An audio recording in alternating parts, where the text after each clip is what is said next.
Hello બાળકો, કેમ છો? આજે આપણે ધોરણ 10માં ચેપ્ટર નંબર 14 એનું ઉદાહરણ નંબર 3 છે શીખવાના છીએ.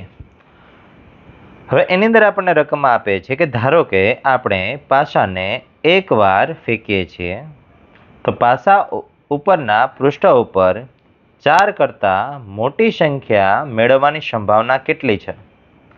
અને પછી કહે છે કે 4 અને 4થી નાની સંખ્યા મેળવવાની સંભાવના કેટલી છે? એટલે આવી રીતે છે આપણને અહીંયા પ્રશ્ન પૂછે છે કે ભાઈ એ પાસાને એક વખત ઉછાળવાનો છે, પછી પહેલી ઘટના છે કે 4 કરતાં મોટો અંક મળે, બીજી ઘટના છે 4 અને 4 કરતાં નાની સંખ્યા મળે.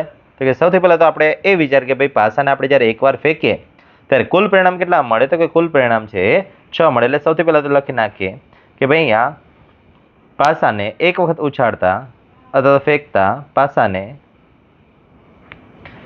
એકવાર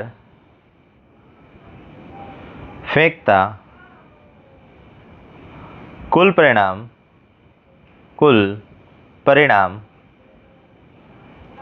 n બરાબર આપણને કેટલા મળે છે? 6. કયા કયા મળે છે પણ બ્રેકેટમાં લખી નાખીએ કે જેથી કરીને આપણને આગળ દાખલામાં સરળતા રહે સમજવામાં. એટલે 1, 2, 3, 4, 5 અને 6. એટલે આવી રીતે આપણને કુલ છે 6 પરિણામ છે આપણને મળશે. ચલો હવે આપણને પહેલી ઘટના કઈ કહે છે કે પાસા ઉપરના પૃષ્ઠ ઉપર 4 કરતાં મોટી સંખ્યા મળે. તો હવે અહીંયા ઘટના એ લઈ લઈએ આપણે. આ જે પહેલી ઘટના છે એને નામ એ આપી દઈએ કે ભાઈ ઘટના એ કે ભાઈ પાસા પર 4 કરતાં મોટી સંખ્યા મળે.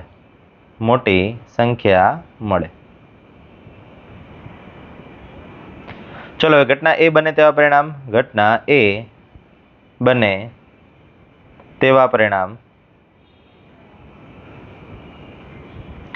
ચલો હવે અહીંયા 4 કરતાં મોટા અંક કયા કહેવાય? તો કે આપણને ખબર પડે કે ભાઈ 4 કરતાં મોટા એટલે કયા થશે? તો કે 5 અને 6 આ બે જ અંક થશે.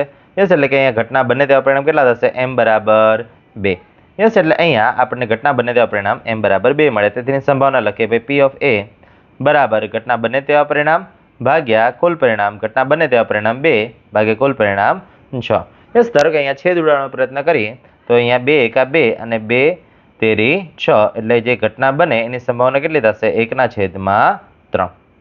ચલો હવે જોઈએ કે અહીંયા બીજી ઘટના આપણને કઈ કહે છે કે 4 કે 4થી નાની સંખ્યા. તો હવે અહીંયા શબ્દ ખાસ ધ્યાનથી સમજો કે 4 કે 4થી નાની છે. એટલે 4 કે 4થી નાનીનો અર્થ શું થાય? તો કે 4 પણ ગણી લેવાના અને 4 કરતાં નાની સંખ્યા પણ ગણી લેવાની. એટલે ધારો કે 4 ને ગણીએ 4 કરતાં નાની ગણીએ તો આ બધી સંખ્યા આવશે. એટલે 1 થી 4 સંખ્યા આવી જશે. એટલે ઘટના બંને પરિણામ કેટલા થયા? તો કે ઘટના બંને પરિણામ છે 4 થયા. એટલે અહીંયા બી ઘટના લખીએ. ઘટના બી પાસા પર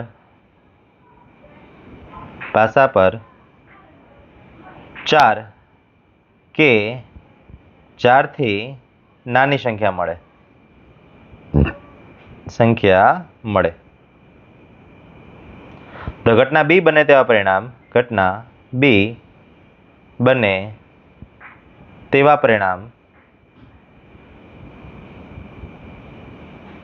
m બરાબર કેટલા થશે? તો કે હમણાં જ આપણે ગણ્યા 1 થી 4 નંબર લઈ લેવાના એટલે ઘટના બને તેવા પરિણામ 4.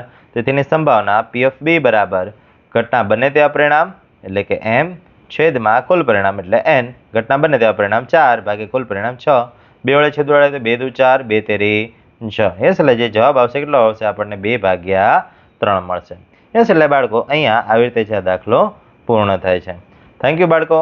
મળીએ નેક્સ્ટ વિડીયોમાં નેક્સ્ટ દાખલા સાથે.